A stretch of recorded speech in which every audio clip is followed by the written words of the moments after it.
and welcome to it. You're watching #Africa. I'm Duduzile Ramela. In the next 15 minutes, we'll be taking a look at some of the stories that dominated headlines around the continent. South Africa is trying to source over R1 trillion in investment to boost its ailing economy.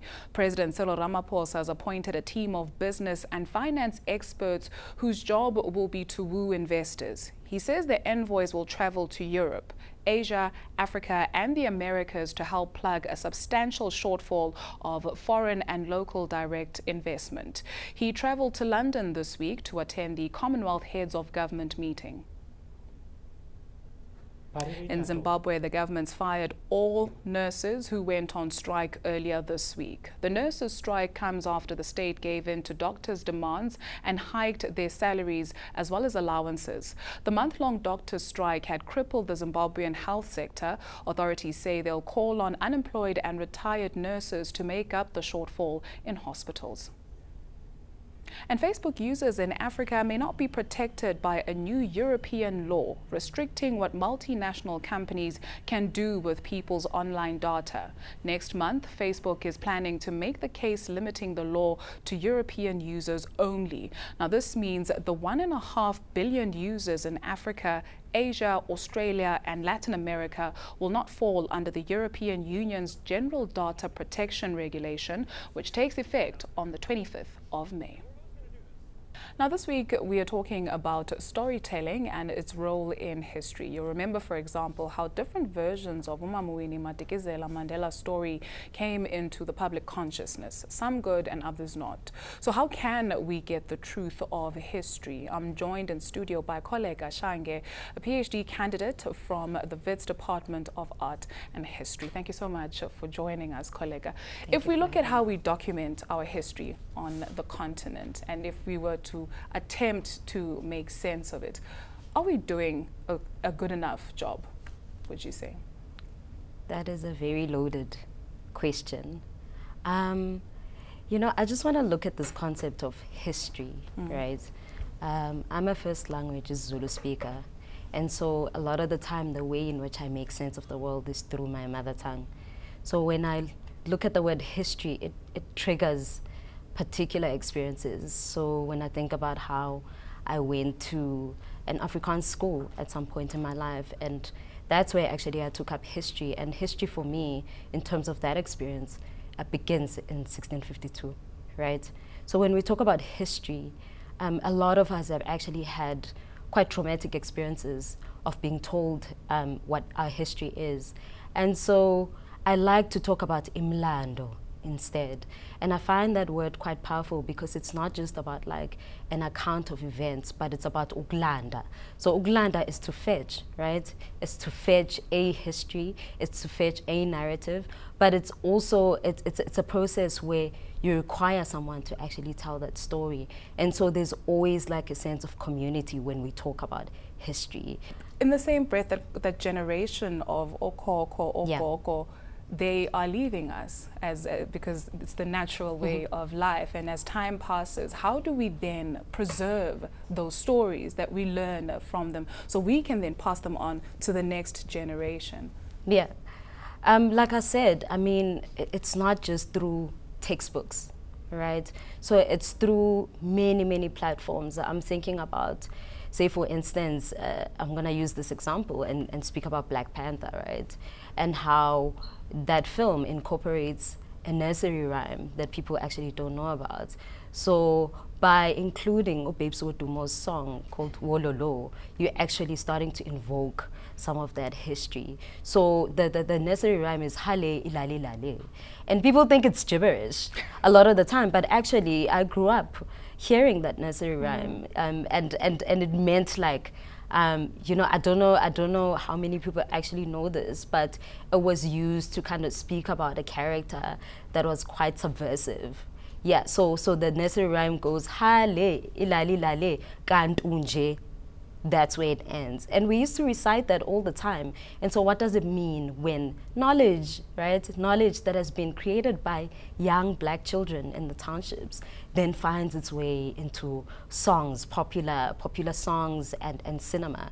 And for me, that's what makes sense. Right? How much would you say, and I know it's a bit of an unfair question to ask, how much would you say we appreciate our own stories or histories? When you look at Mamwini Madikizela Mandela, the documentary that came out, some people saying, why did it have to take somebody from outside of Africa to come and tell her story? How much would you say we appreciate our own stories? Whew. I know this has been a big discourse, you know, about how we'll show up to cinemas in our, you know, gear, talking about Wakanda forever, but no one is going to say, for instance, you know, going to see Kalushi, going to see Five Fingers for Marcellus and all that. I understand that argument, but also I want to say that it is important for us to also understand the importance of diasporic conversations. I do believe that it is important for Africans in Africa to tell their own stories. I think there's agency in that. And not just Africans in Africa, but, you know, people that are on the margins, right? So when I think about Black women telling their stories, I can think of, you know, people like Miriam Tlali, you know, and her story is you know, you have your Professor Pumla Dollars and so on and so on. I think that is important. So I want to say that I don't want to take away the agency away from, you know, Africans, right? Africans have agency to interact with images, stories, histories, the way that they want. And I think it's so easy sometimes to say, oh, we just colonized and we don't want to engage. But perhaps also us as creatives, we need to look at how we package these narratives. Are they relatable? But yeah, no, it's absolutely valid to ask, you know, the question around other people, like people from outside the continent representing us. So the same can be said about, you know, films like Black Panther. It's a film by a Black American man from the States telling the story of Africa, right? And so do we dismiss it on that basis, or do we value, you know, the conversations that are happening across borders? Because I do believe that borders are colonial constructs. When we talk about Izwe, Letu, when we talk about Umhlaba, my understanding, and again I'm going to go back to this idea of mother tongue, Umhlaba is not just Ntlabati, soil, it's also the world. So when we talking about people from outside, we are saying that world is not ours, and I believe that the entire world is ours. So, and that's where we'll have to leave it. There's so much to be said on this topic, but unfortunately due to time constraints. Thank you very much for coming through to talk to us on the program. Kollega Shange, a PhD candidate from the Wits Department of Art and History. After the break, a Cameroonian hairstylist is reinventing ideas for African women's hair. We'll bring you those details after this.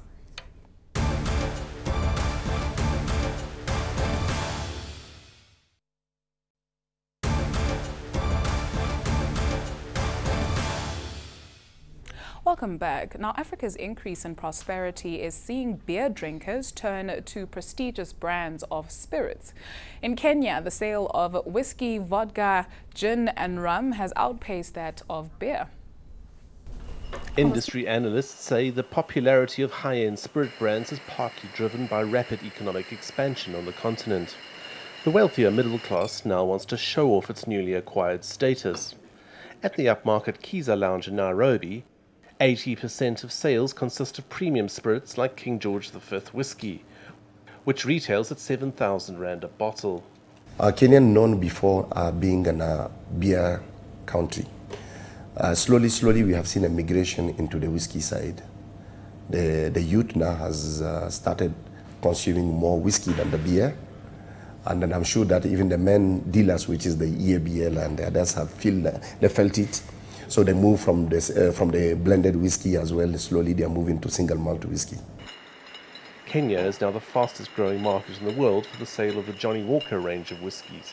And East African breweries is capitalizing on this trend by boosting production of some of its best-selling brands like Captain Morgan. The share of serve for spirits is going to grow and possibly equal that of beer. But I believe the whole category in totality will grow. So we are intending to be at the forefront of that transition in terms of share of repertoire by the consumers, to include spirits in their beer repertoire. Surrounding countries are experiencing a similar trend, which is expected to continue as African economies expand. A look now at what's been trending on social media. Kenyan President Uhuru Kenyatta was heckled in London this week. Kenyan expatriates were complaining about the country's crackdown on opposition politicians. Like many African leaders, Kenyatta was in London for the Commonwealth Heads of Government meeting. And while the Kenyan president was dodging protesters, the leaders of Rwanda, Botswana and Malawi took a few moments to pay their respects at the royal headquarters of Buckingham Palace, where they were greeted with enthusiasm. And Zimbabwe celebrated Independence Day on the 18th of April. 38 pigeons were released to mark the number of years since the country came into being. It was also the first time celebrations had taken place without Robert Mugabe at the helm. And finally, women across Africa are turning back to natural hair, ditching harsh chemicals used to straighten kinky curls. For many years, black women have been straightening their hair to fit into the standard of beauty punted by the West. A salon owner in Cameroon is working to encourage women to join the natural movement. This salon is one of the busiest in Cameroon's economic capital. Started 10 years ago by Myra Fombe, it caters mostly to women with natural hair. Fombe markets the salon on his skills in caring for and styling hair without the use of chemicals. She says she knows firsthand how harmful those chemicals can be. She lost her hair after years of poor care. You know, for quite a while, my friends would not see my own hair, because I kept on putting weave. That's why I'm passionate about letting women walk with their own hair. I kept on covering my hair with weave because I had chemical relaxers that had destroyed my hair. And I believed in me that I wasn't born with hair. It got to a point I believed that I didn't have hair because my hair would be so thin that you could see my scalp. Fombe works with women to develop sustainable hair care routines for natural textures. Black women mostly have afros or plait their hair into braids or cornrows, but there is growing demand for more creativity. While many are now going back to their roots, the care and maintenance of original hair textures is not easy. For me, it's a movement, you know. What I'm trying to do is to let every African woman, child, mother, grandmother, accept themselves for who they are and what they are born with. Because if you look around us, for decades now, we have been running away from our own identity. So with my natural hair movement, it's about educating the African woman to understand how beautiful she can be the way she is born, with her own kinky hair. Hair care product manufacturers are also coming on board, creating brands targeting natural hair. Whichever way you choose to wear your hair, you're beautiful. Well, that's it from us for now. Do stay tuned to EMCA for all the latest news. Take care and goodbye.